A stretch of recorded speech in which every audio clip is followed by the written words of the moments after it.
저는 개인적으로 소위 이런 피크아웃 코리아 시대를 극복하기 위해서는 주식시장이 커야 된다 생각하는데, 그 주식시장이 커지기 위해서는 근본적으로 펀드 시장도 활성화돼야 되거든요. 우리 개인들은 그냥 주식방송, 주식 유튜브 보면서 너무 천진난만하게 쉽게 주식시장을 접근을 하는 것 같아요. 시장이 선진화된다는 거는 쉬운 이슈는 아닌 것 같고, 그러나 선진화되지 않는다면 결국 우리는 계속해서 부동산만 투자를 하고, 그리고 자연스럽게 주식은 뭐 위험 자산이다 쳐다보지 않고 막 이렇게 될 것 같습니다.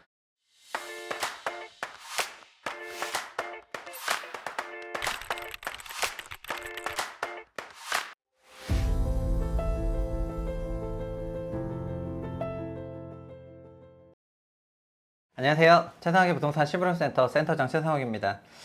오늘 주제는 펀드가 주제가 되겠습니다. 펀드가 벌써 1000조라고 해가지고 제가 깜짝 놀라서 좀 찾아보면서 이제 영상을 만들었습니다.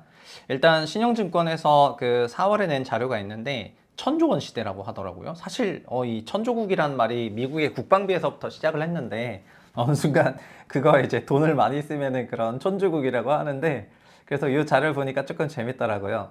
근데 요새도 뭐 소위 펀드 하는 사람이 있냐 뭐 이렇게 생각하실 수가 있는데, 사실은 그 ETF가 결국은 상장거래 펀드니까 이게 펀드거든요. 그래서 ETF 시대가 되면서 펀드 시대가 커진 것도 사실이다 이렇게 보시면 되겠습니다. 여튼 펀드를 쭉 보면은, 펀드는 기본적으로 국내 자산을 베이스로 하는 그런 자산이랑 그 다음에 해외 자산을 베이스로 하는 그런 해외 펀드가 있습니다. 국내는 655조 원 사이즈고요. 그리고 해외는 324조 원 사이즈예요. 그래서 아직은 국내가 2배 더 크다 이렇게 보시면 될 것 같고요. 그리고 자산군으로 보면은 주식형 펀드, 저희가 보통 생각하는 거는 이제 주식형 펀드가 좀 많은데, 주식형 펀드가 있고, 그리고 이쪽에 제가 부동산 좀 적어놨거든요. 부동산 펀드, 그리고 혼합형도 있고 채권이랑 같이 혼합 주식형, 혼합 채권형, 그다음 채권형 펀드 이런 식으로 있고요. 국내를 베이스로 보면은 주식형 펀드는 70조밖에 안 되고 채권형 펀드가 136조나 되거든요. 그리고 이제 MMF라고 단기 자금이 187조. 부동산 펀드 국내는 78조 정도밖에 되지 않지만 부동산 펀드가 벌써 주식형 펀드를 넘고 있어. 그러니까 이제 펀드에 있어가지고는 주식형의 시대는 거의 뭐 같다 이렇게 생각하면 되겠죠.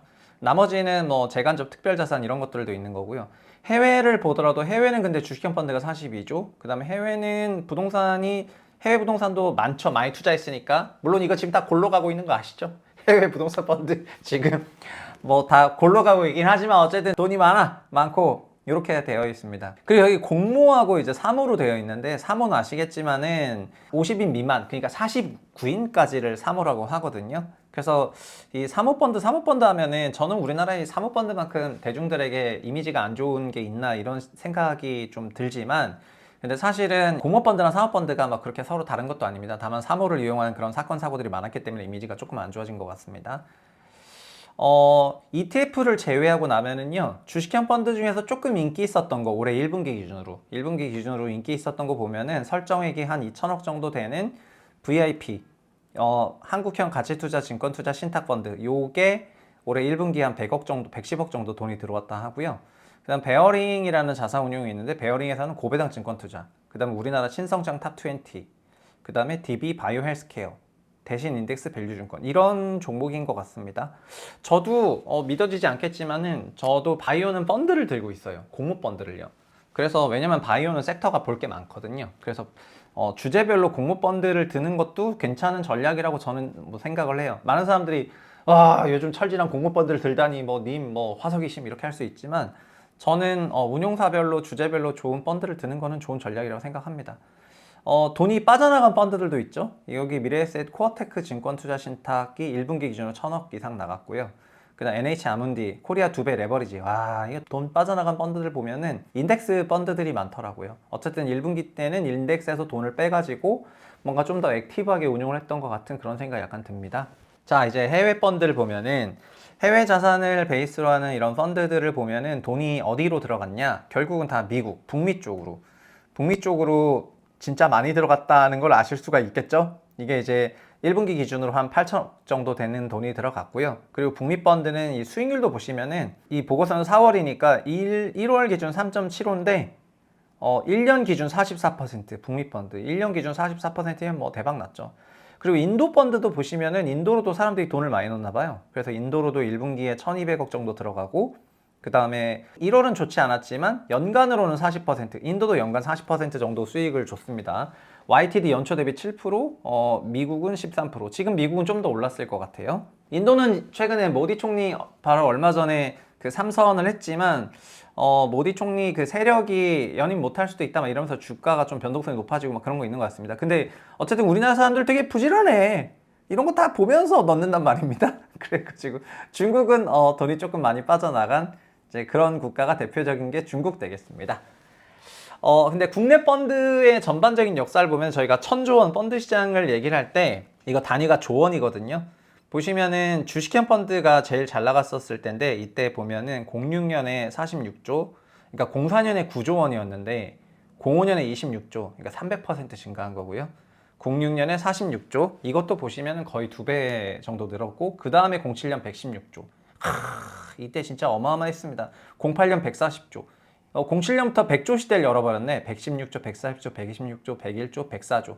제가 11년도에 그 주식 애널리스트를 시작을 했고 제 개인적인 투자는 06년부터 했거든요.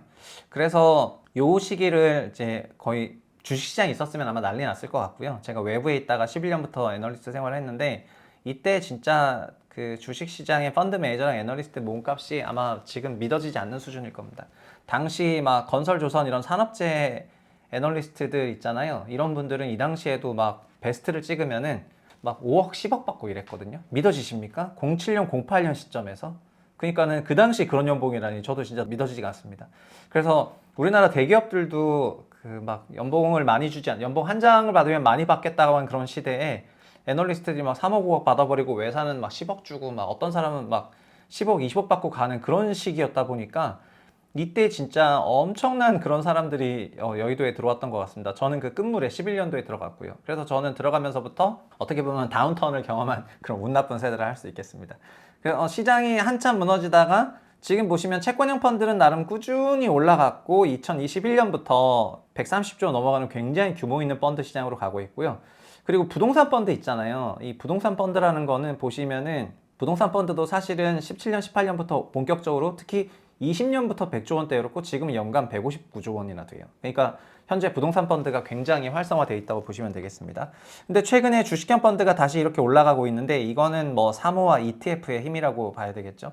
ETF라는 게 2010년대 중반부터 등장을 했고 거기로 들어가는 그런 돈들이 결국에는 그런 큰 규모를 만들어낸 것 같습니다. 지금 그래서 요약하면 주식, 채권, 부동산이 3대 메이저 섹터다 펀드에서. 그래서 합산 24년 4월 기준으로 1003조 원, 1000조 원을 찍게 되었습니다. 그래서 펀드 1000조 원 시대가 된 겁니다.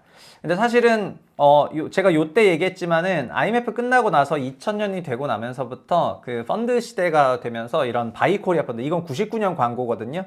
IMF를 극복하자고 하면서 현대증권이 냈던 광고인데 바이코리아 한국을 사자 이러면서 막 난리가 났고, 그다음에 2003년쯤에 전 운용사에서 이제 막 바이코리아 펀드 이런 걸 막 팔았습니다. 그래서 이때 막 난리였어. 엄청났습니다. 바이코리아 펀드.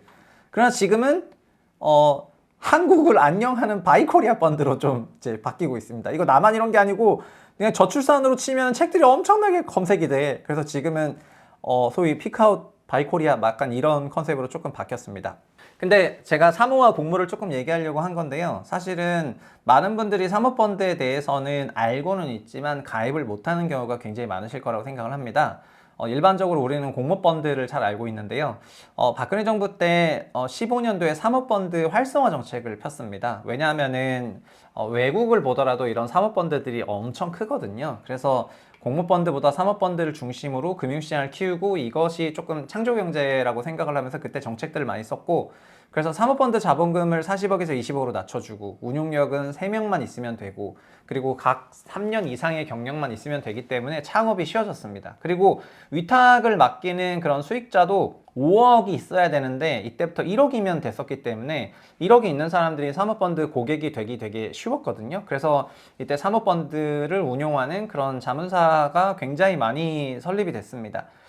그래서 자연스럽게 16년부터 사모펀드 시대가 열렸죠. 보시면은 사모에서 공모를 이제 뺀 금액이 16년부터 이렇게 크로스가 되는 게 나와 있는데 이때부터는 결국 계속 사모 시장이었다 이렇게 보시면 되고, 공모는 별로 올라간 게 없다. 그렇게 보시면 되고, 다만 20년 이후부터 뭔가 ETF 시대가 되면서 공모 시장이 조금 좋아졌죠. 근데 이 사모 시장이 엄청 커지다가 안타깝게도 2020년에 라임과 옵티머스 사건이 일어나게 되는데, 이 사건에 대해서 다들 이름은 들어보셨겠지만은 라임은 엄청나게 큰 그런 처벌을 받았거든요. 거의 뭐 20년형 이런 걸 받았어요. 근데 이 옵티머스는 이건 진짜 사기 사건이거든요. 그러니까는 이거는 이제 제 개인적인 생각에는 다룰 건덕지라도 있는데 옵티머스는 다룰 건덕지가 없어요. 아예 사기로 모았거든요. 그리고 금액도 5천억대 엄청난 사기인데 형이 3년 정도밖에 안 돼가지고 이 옵티머스는 아마 지금 재조사를 하고 있나 뭐 그런 걸로 제가 알고 있습니다. 어쨌든 요 두 가지 사건 이후로 사모에 대한 규제가 다시 강화가 됐고, 지금은 사모를 가입하시려면 3억 원 이상을 갖고 있어야지 사모 가입이 되고, 감독원에서도 굉장히 깐깐하게 사모를 바라보고 있는 그런 시대가 됐습니다. 사실 이제 공모하고 사모를 보면은 사모 시장만 보면은 사모 국내 주식을 하는 게 11조, 해외 주식하는 게 8조, 사모 주식은 20조 정도밖에 안 되는데요. 사모 펀드는 사실 다 부동산 펀드예요. 보시면은 사모 여기 부동산이 보시면은 이제 156조나 되잖아요. 그래서 사모 시장에서는 이제 주식형 펀드는 별로 없고요. 온통 부동산 펀드예요. 그래서 지금 사모로 부동산 펀드 했는데 부동산 PF 관련해서 문제가 된 것들 다 부동산 펀드라고 보시면 되겠습니다. 그래서 이런 것들이 지금 PF 문제랑 다 연결되는 거고요.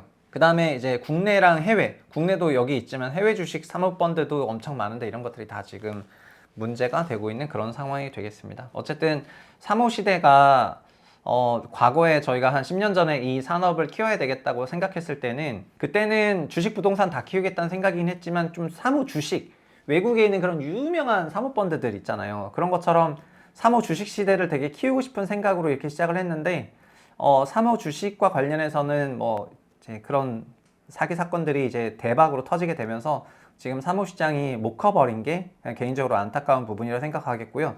반대로 부동산은 너무 비대해져 가지고 부동산에 방만한 그런 운영이 되다 보니까 여기에서 앞으로 상당한 손실이 있어야 된다는 거가 또 이제 가슴 아픈 상황이 되겠습니다. 그럼 사모 부동산 시장이 올해 만약에 큰 손실을 앞으로 기록을 하기 시작하면은 과연 미래에 사모 부동산 시장이 좀 커질 수 있을까에 대해서 조금 안타까운 마음이고요.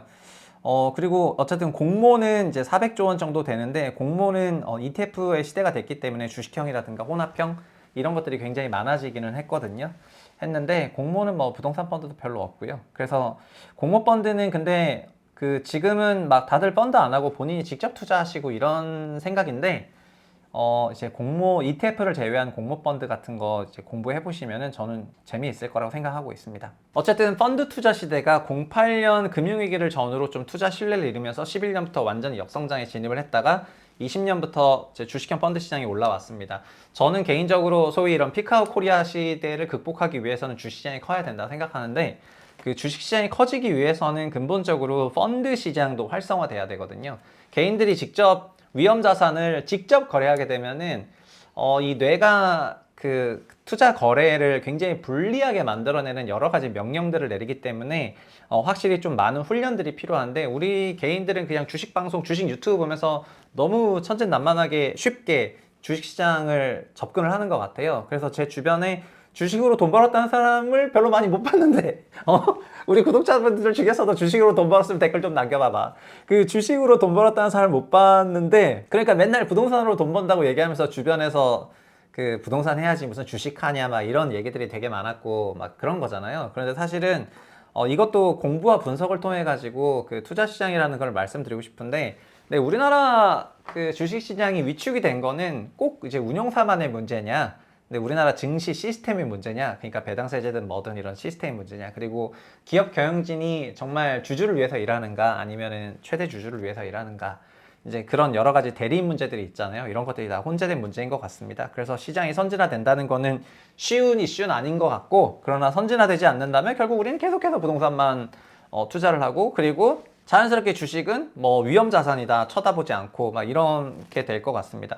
그리고 요즘 젊으신 분들이 있지 않습니까? 2030 세대들은 주식을 또 더더욱 더 국내 주식을 안 보시고 다들 코인만 보십니다. 내가 생각할 땐 코인이 더 위험해. 근데 이제 코인이 근본 자산이라고 하면서 코인들 계속해서 추구하는 것을 보면서 현금 흐름이 발생하지 않는데 어떻게 이제 물론 금도 있으니까요. 근데 어쨌든 지금은 전 세계적으로 보면은 그 미국 주식시장에 대해서는 다들 좋다, 괜찮다 이렇게 생각하시면서 한국 주식에 대해서 굉장히 위험하다 이렇게 생각하시는데 뭐 그 생각이 맞긴 하고요. 그러나 이 시장이 문제가 많다면 거꾸로 개선의 여지도 많으니까 그래서 이런 시장을 잘 아시는 분일수록 어떻게 보면 나중에는 자기가 직접 하기보다는 자기가 직접 하는 비중도 있고 남한테 맡기기도 하거든요. 저도 지금 펀드를 가입하면서 남에게 맡겨가지고 운용하는 게 있고 이렇기 때문에 펀드 시장에 대해서 다시 한번 관심을 가져줬으면 좋겠다. 이렇게 하면서 정리하면서 오늘 이제 펀드 얘기 마무리 짓도록 하겠습니다. 주식 좀 시장 금투세고 뭐고 이런 거 어떻게 좀 잘 해봐라. 네, 이상입니다. 감사합니다.